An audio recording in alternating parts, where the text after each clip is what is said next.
2 qavatli hovli qidirgan do'stlarga metrodan 200 metr masofada 6 ta xonali 2,5 soatlik hovlini ko'rsatib beramiz. Hamma xonalarni razmerlari bilan. Podvalning o'zi 92 kvadrat metr ekan, ajoyib bir planirovkada bo'lgan. Binoning ichiga kirishimiz bilan o'rtoqlar 530 ga 530 hol kutib oladi. Ro'parada zinalarimiz zina orqali ikkinchi qavatga chiqsa bo'ladi. Mana shunaqangi klassik uslubdan ta'mirdan chiqarilgan. Oshxonamiz 390 ga 550 bo'lyapti.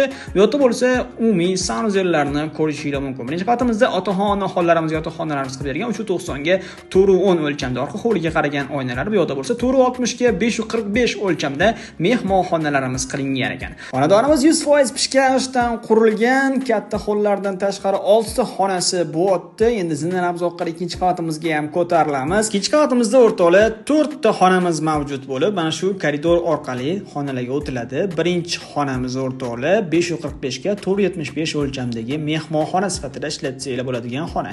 Navbatdagi xonamiz bo'lsa, aytib o'tgandek 390 ga 425 o'lchamda, bu yoqda bo'lsa umumiy sanuzerlarimiz qilingan.